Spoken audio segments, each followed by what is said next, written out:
Vamos a hablar brevemente de la proliferación de enfermedades infecto-contagiosas. Ese tema está ahora más o menos de moda, ¿no? Debido al COVID-19, pero es algo, como veremos ya casi, que se viene hablando desde hace más de 15 años. Del riesgo que representa esa interacción tan estrecha entre seres humanos y la fauna silvestre.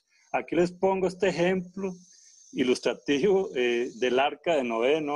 La cantidad de virus que pudieron haberse pasado a esos animales, ahí la cantidad de coronavirus que pudieron haber surgido debido a esa confinación de esos pobres animales, todos metidos ahí, que no difiere mucho de lo que pasó con el COVID-19. Primero, muchas de estas enfermedades son compartidas entre la fauna silvestre, los seres humanos y los animales domésticos, que en la realidad actual sabemos que tenemos que coexisten estos diferentes fases, digamos, vida salvaje, animales domésticos y seres humanos. Entonces, inevitablemente va a llegar un punto de convergencia, un punto de que se traslapan los diferentes patógenos que tenemos todos, y por eso muchos de esos patógenos son compartidos. Con los avances tecnológicos, principalmente la agricultura y la urbanización, como ya hemos hablado ampliamente en este curso, se maximiza el flujo de esos patógenos de una especie para otra. En este caso que vemos aquí, que es el que más nos interesa, entre la fauna silvestre y los seres humanos, ese intercambio se favorece grandemente debido a la invasión humana del hábitat silvestre, su transformación en otros hábitats antrópicos y la manipulación o contacto más directo que inevitablemente tiene el ser humano con estos animales. Y eso obviamente aumenta considerablemente el riesgo de la emergencia de una nueva enfermedad infecciosa, como es el caso ya conocido y triste del COVID-19, pero antes del COVID-19 han habido otros casos que han sido hasta peores. Brevemente los mencionaremos acá. Entonces, bueno, estos temas ya los hemos hablado, ya los hemos tratado ampliamente en clases anteriores.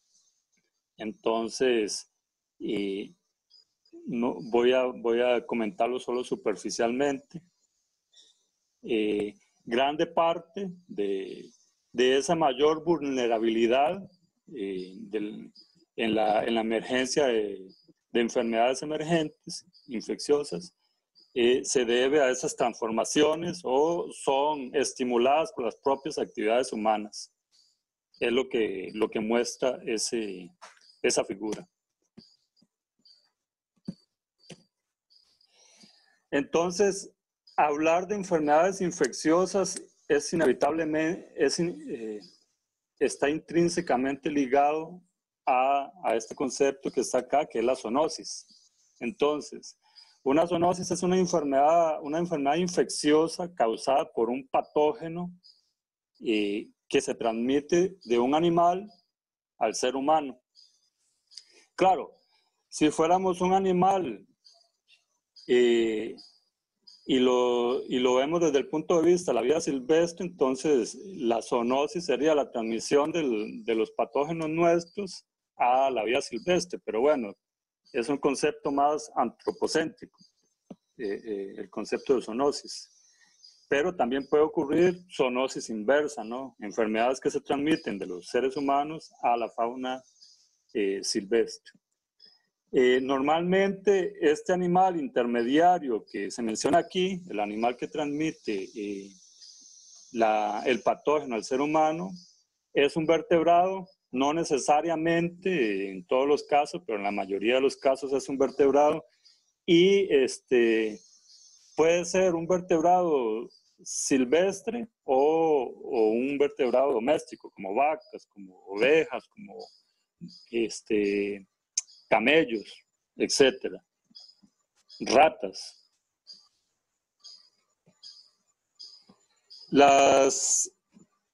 Esta figurita aquí muestra la importancia de la zoonosis en términos generales. Vean que 60%, hasta un poco más, de los patógenos que carga el ser humano son de origen zoonótico.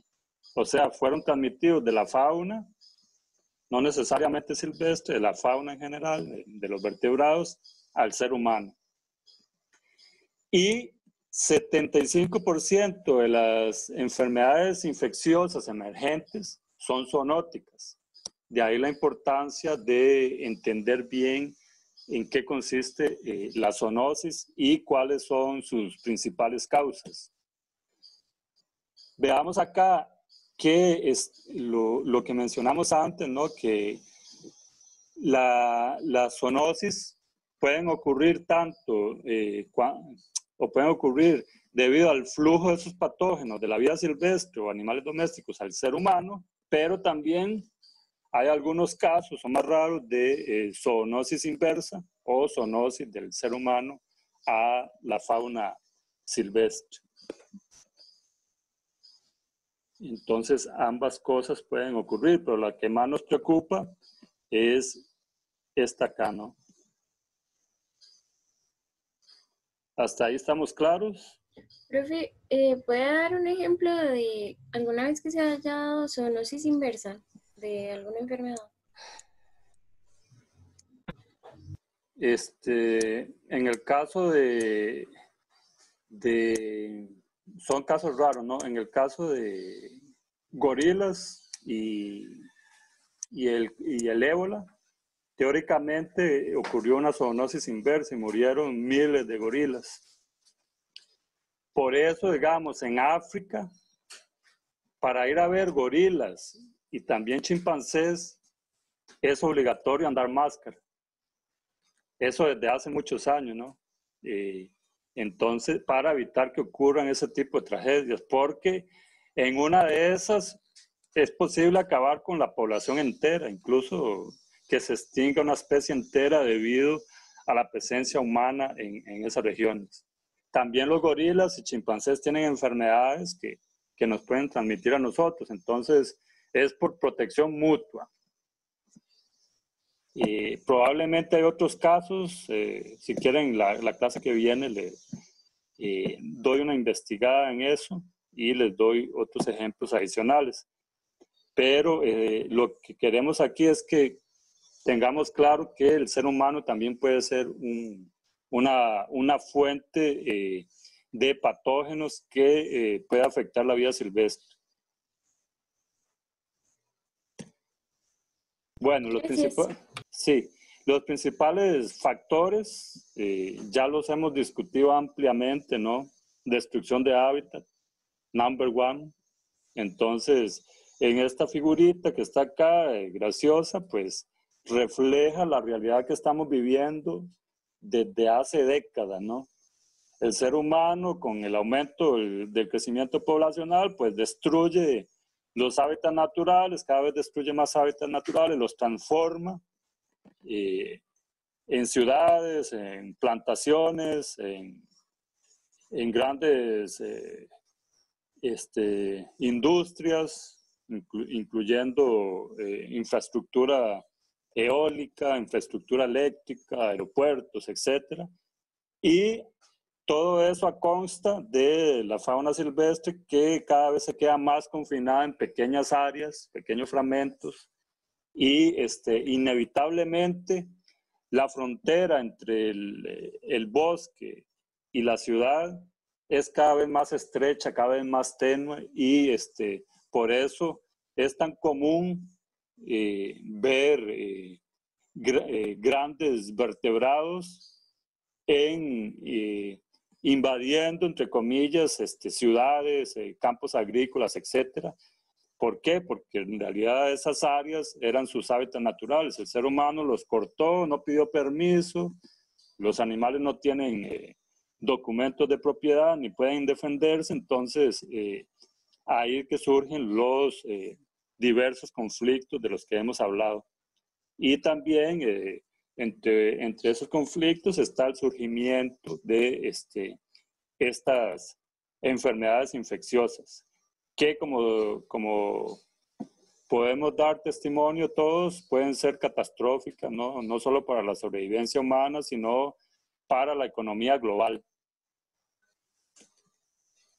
En compensación, esto es lo que hace el ser humano. Bueno, cortamos todo el bosque o muchas hectáreas, kilómetros cuadrados de bosque, pero vamos a compensarlo plantando palma de aceite en este caso, ¿no? Y vean que el elefante no está muy feliz, ni el tigre, ni el orangután. Entonces, por eso están así con mala cara, ¿no? Y muchas veces es ignorancia, más que todos los políticos, que bueno, a ellos les da igual. Cortaron un árbol, pues plantamos otro. Vamos a plantar una palma que le vamos a sacar provecho económico también, pero sabemos que eso no es hábitat para estos animales, en particular si son frugívoros y hay muchas interacciones biológicas, muchas funciones biológicas que se perdieron para siempre. Y tras de eso están plantando, en este caso, palma de aceite, ¿no? Podría ser banano, podría ser otras cosas.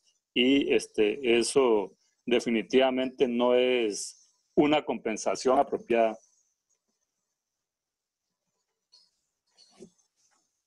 La distribución taxonómica de los patógenos causantes de enfermedades es muy amplia, hay muchos grupos. Aquí les pongo una lista breve de los principales grupos que afectan los primates en vida libre, primates silvestres, los seres humanos, los animales domésticos y bueno, el ganado y los animales domésticos carnívoros, en este caso gatos y perros, por ejemplo. Es para tener una comparación. Digamos, en seres humanos, la gran mayoría de esos patógenos son bacterias, luego le siguen los hongos y los hemiltos. En cambio, en nuestros familiares, los primates de vida libre, los parásitos principales van a ser hemiltos, seguidos por virus y protozoarios.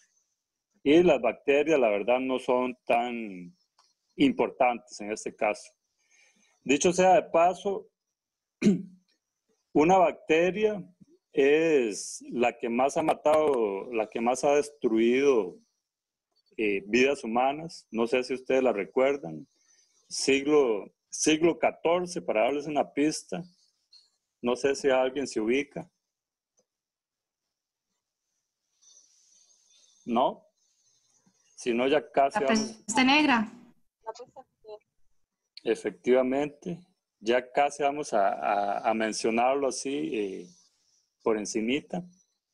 Entonces, ese grafiquito es para ilustrar cuáles son los grupos de patógenos más relevantes en cada uno de esos taxonos. Las enfermedades zoonóticas, como mencionamos al inicio, han sido objeto de muchos, pero muchos estudios desde hace más de 2 décadas. Y incluso en este libro yo les dejé una entrevista, ya hace como unos 10 minutos se las dejé, de David Quammen, hablando precisamente del surgimiento de pandemias, del surgimiento del COVID-19 y las futuras pandemias y de cómo todo esto está relacionado con la destrucción ambiental, de cómo el ser humano ha sido el responsable directo de lo que estamos viviendo y de las futuras pandemias que vendrán, porque parece inevitable que vengan nuevas pandemias. El ser humano no aprende. No aprendió después de la peste negra y también es muy difícil que aprendan ahora, a pesar de todos los desastres que estamos viendo. Entonces, yo les dejé un video con una entrevista de 50 minutos que le hicieron a este señor y les recomiendo mucho que lo asistan. Entonces, podemos ver que es un tema ampliamente estudiado, más que todo por la importancia o las repercusiones que tiene a nivel de la salud humana. Pero sabemos que también el aspecto de conservación está íntimamente ligado a todo esto. Las 8 principales enfermedades zoonóticas, este es el caso de los Estados Unidos. Bueno, la number one, la influencia zoonótica, que es la que más pacientes produce allá. Salmonellosis, el virus del Nilo, la plaga que llaman ellos, que es la peste negra, la peste bubónica. Los coronavirus emergentes, tenemos el caso del SARS, del MERS y actualmente el COVID-19. Este dato no está actualizado, ¿no? Porque si estuviera actualizado, el COVID-19 estaría en el número 1 de la lista, pero es solo un ejemplo. Tenemos la rabia y estas otras 2 enfermedades de acá abajo. Vamos a enfocarnos más al caso del COVID-19 y los coronavirus. Los primeros estragos que comenzó a hacer el coronavirus fue a partir de 2002, ¿no? Con el surgimiento del SARS, solo que fue una pandemia más restringida, no, bueno, no llegó a ser pandemia, fue un brote más restringido y se contagiaron 8,000 personas en aquel entonces, murieron 774. También el reservorio se atribuye a los murciélagos, pobres murciélagos. Y posteriormente, en 2012, surgió el MERS, y ahí se asume que el reservatorio eran los murciélagos, y los murciélagos pasó a los camellos, y así fue como fue transmitido al ser humano. En ese caso estuvo restringido más a Emiratos Árabes, Medio Oriente. En aquel entonces fueron 2.494 contagiados, de los cuales murieron 858. Después surgió el ébola, que ahí fue como así más apocalíptico, por decirlo así. Se estuvo más restringido a África y también el reservatorio se asume que fueron los murciélagos y los primates fueron quienes lo transmitieron al ser humano. No está muy claro todavía qué especie exactamente, pero la historia dice eso, que fueron los primates, probablemente los grandes simios, y en ese entonces murieron más de 11,000 personas. Actualmente, estos son datos actualizados de ayer, del COVID-19. También otro murciélago es el reservatorio y el vertebrado responsable por la transmisión al ser humano, el pangolín, y han sido contagiados hasta ahora 27 millones y medio prácticamente de habitantes, y probablemente hasta hoy han muerto 900,000 personas, que suena un número muy amplio, ¿no? Pero si lo comparamos con las epidemias históricas que han existido, vemos que se queda corto. Por ejemplo, la peste negra de la cual les hablaba, diezmó prácticamente Europa en el siglo XIV. Vean que murieron, bueno, esto es una estimación que se hace así a nivel general, es muy difícil tener un número preciso, pero la mayoría de historiadores y la mayoría de registros de salud que existen indican que es aproximadamente 200 millones de seres humanos que murieron en aquellos siglos, ¿no? Aquí tenemos el agente infeccioso, que es este bacilo que transmitió la peste bubónica. Entonces, en el caso de la peste bubónica, lo que teníamos es la rata, ¿no? Una invasión de ratas que se dio en Europa. Bien, a partir de las pulgas que tenían esas ratas, se transmitió este bacilo al ser humano y ahí ahí aconteció esa catástrofe que ya conocemos. Miles y miles y millones de personas tiradas, pudriéndose en las calles.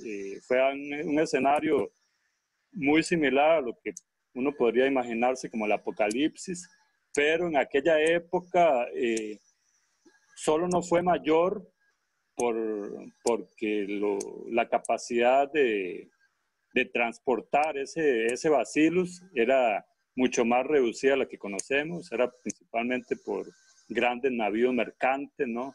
Entonces, por dicha no llegó a otros continentes, no existían aviones ni otros medios de transporte, sino ahí sí hubiera sido mucho más catastrófico. Oscar, esa peste negra había durado 4 años. ¿Cuánto Fue, había durado? tuvo varios rebrotes, incluso se habla que hasta 1390, una cosa así, siguieron apareciendo varios brotes, pero los brotes principales son de 1347 a 1351. El último brote que se conoce históricamente es para 1490. Ahí se dio otro rebrote de la peste negra. Y en total se estima que fueron 200 millones de personas, que representa, para aquella época, era el 60% de la población de Europa, imagínense. Acabó con el 60%. Entonces, eso es para... Y bueno, estos son representaciones de aquella época, de la peste bubónica, ¿no? Entonces estuvo muy, muy asociada a cuestiones religiosas. Se asumía que era un castigo divino, ¿no? Y que la humanidad había llegado a su fin, y por eso ese tipo de representaciones. Una de las principales estrategias de la época para combatir la peste era rezar, arrepentirse. Entonces, la Iglesia Católica creció mucho en aquella época por los augurios apocalípticos. Entonces intentaron hacer coincidir lo que estaba pasando con lo que decía la Biblia, y pues ganaron muchos adeptos y todo el mundo quería arrepentirse y encontrar la luz, etc. Entonces, es una parte curiosa de la historia de la humanidad. Este es un mapa que muestra un mapa de ayer de la Organización Mundial de la Salud, donde podemos ver los principales epicentros. Los círculos anaranjados más grandes son las áreas que tienen mayor número de casos. Entonces, bueno, aquí se traslapan los de Estados Unidos, pero ahí es donde están los mayores círculos, igual en estas regiones de aquí de Europa, Italia, España, etc. Y los puntitos estos grises es donde no se han reportado casos y por tanto tampoco hay muertes. Pero también puede ser que sí existan casos, solo que los gobiernos no los reportan, ¿no?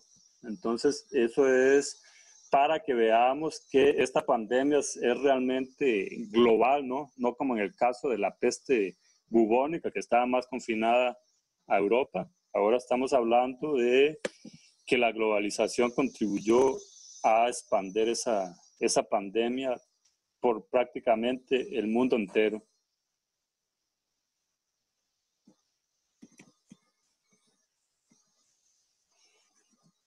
Les iba a hablar un poco sobre el COVID-19, de cómo se originó, pero yo creo que ustedes ya deben estar hasta cansados de escuchar esta historia. Entonces, en esta última parte de la clase, es solo esta diapositiva y otra, les voy a hablar de por qué los murciélagos son un reservatorio de tantos patógenos. No sé si se han hecho alguna vez esa pregunta. ¿Por qué los murciélagos y no otro animal? Jóvenes, ¿qué se les ocurre? ¿Por qué los murciélagos? ¿Qué tienen de particular los murciélagos que no tienen otros vertebrados que los hace un reservatorio tan grande de patógenos? ¿Qué podría ser?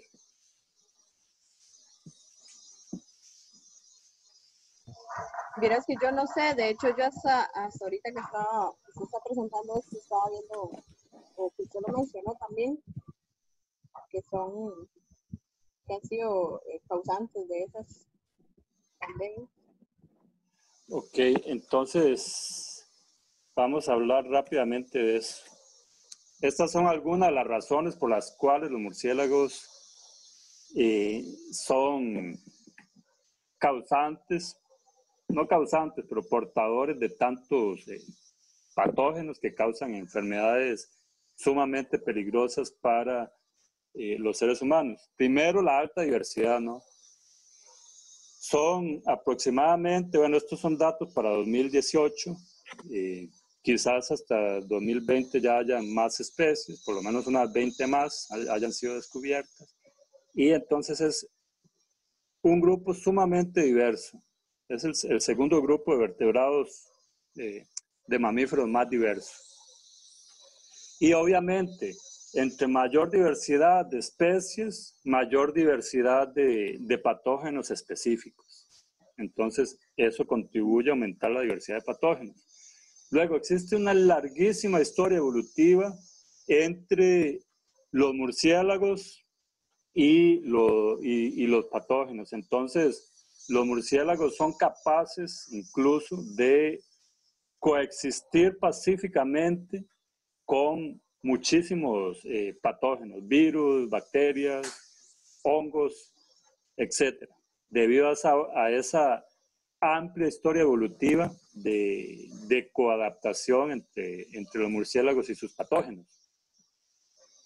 Otro aspecto sumamente interesante es que los murciélagos son el Porsche, por decirlo así, de los mamíferos en cuanto a las adaptaciones particulares que tienen para volar, ¿no? Entonces, son ultralivianos, tienen una estructura en las alas ultraliviana que les permite despegar fácilmente, les permite planear en el aire, hacer movimientos que serían imposibles si no tuvieran esa tecnología de punta. Tienen huesos huecos, sin médula ni linfocitos B, que son las células defensivas contra esos patógenos. Entonces vean que esta característica sumamente importante y a veces no es conocida por mucha gente, permite que coexistan muchísimas especies de patógenos sin que el sistema inmunológico los detecte y los destruya. Entonces es un sistema inmunológico amistoso para los patógenos y ellos hacen fiesta debido a esta característica, ¿no? Luego, además de eso, son altamente gregarios. En una sola cueva de murciélagos, no sé si alguna vez han entrado a una cueva migratoria, por ejemplo, de murciélagos, ustedes encuentran no miles, ni cientos de miles, se encuentran millones de murciélagos en un espacio de unos metros cuadrados, 5, 10, 20 metros cuadrados. Ustedes ven las paredes, ven el techo, esa cueva está tamizada de murciélagos. El espacio entre murciélago y murciélago es cero, todos están hacinados. Y obviamente eso aumenta exponencialmente la posibilidad de que se transmitan los diferentes patógenos que podría tener cada murciélago. Incluso a veces hay cuevas mixtas que tienen varias especies de murciélagos y eso aumenta aún más. O sea, es un laboratorio de crear patógenos, por decirlo así. como si eso fuera poco, ¿qué hay en el suelo de la cueva? Jóvenes, ¿qué encontramos en el suelo de esa cueva?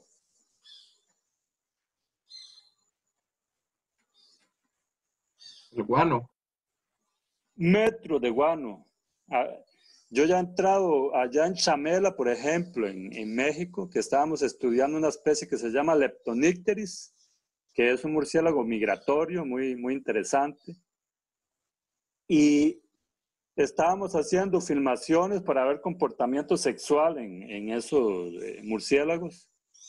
Un olor insoportable, ¿no? Teníamos que quedarnos hasta 20 minutos, sesiones de 20 minutos, y después ya era insoportable el calor y el olor ese a guano, a urea.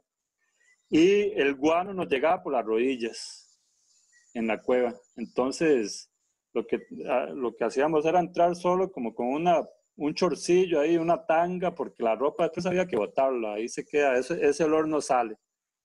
Y con una máscara y todo, pero aún así era realmente insoportable. Todas las paredes estaban tamizadas de murciélagos y constantemente cagaban, ¿no? Entonces, es un ambiente extraordinario para los patógenos. Y otra característica importante, son capaces de desplazarse cientos y hasta miles de kilómetros. Aquí me faltó una T. Entonces, eso ayuda a que traigan patógenos, como si ya fueran pocos los que tienen, traen de otros lugares, de miles de kilómetros para allá. Entonces, no es por casualidad que los murciélagos son el centro de atención en cuanto a la proliferación de enfermedades infectocontagiosas. Entonces, eso era un aporte adicional. No quiero contarles de nuevo la historia del COVID-19, me imagino que ya están cansados de escucharla, pero este aspecto más biológico, evolutivo, creo que resulta más interesante, ¿no? Para entender mejor por qué los murciélagos y no otros animales. Sin embargo, hay que tener mucho cuidado, y ahí la tarea de los manejadores, para que esto no se convierta en una cacería de brujas, como ya se está viendo, ¿no? Y antes de esta pandemia, ya muchas especies de murciélagos estaban amenazadas por la pérdida de hábitat, por la agricultura, por el desarrollo urbano, etc. Y actualmente la situación es mucho peor, especialmente en Asia y diversos países de África, donde se están matando indiscriminadamente, en teoría, según las personas, para prevenir futuras epidemias o para acabar con la epidemia actual. La erradicación de los murciélagos definitivamente no es una estrategia de manejo apropiada, puede ser todo lo contrario. Podría acarrear una verdadera catástrofe de dimensiones aún mayores debido al rol fundamental que juegan los murciélagos en cuanto a la dispersión de semillas, en cuanto a la eliminación de otras plagas de invertebrados, que son millones de toneladas por año que consumen, y muchas de esas plagas que consumen estos animales son plagas agrícolas. Entonces no habría comida, se generarían hambrunas, la composición del bosque tal y como la conocemos sería muy diferente. Y luego también tienen un rol fundamental en la fertilización del suelo. Entonces, de nuevo, la agricultura sin los murciélagos probablemente no podría ser viable, además del rol que tienen como polinizadores, ¿no? Entonces, solo hasta aquí voy a llegar hoy. Quería tocar este aspecto que creo que no ha sido tratado apropiadamente por la misma Organización Mundial de la Salud. Solo se ha hablado de del surgimiento del COVID-19 y en parte se ha satanizado los murciélagos, pero quiero llamar la atención a la importancia que tienen estos animales en los ecosistemas y que el control letal jamás va a ser una estrategia de manejo apropiada. Y aparte de eso, son solo unas pocas especies las que están involucradas con estas pandemias. El resto de los casi 1.380 murciélagos que quedan fuera son, entre comillas, inocentes.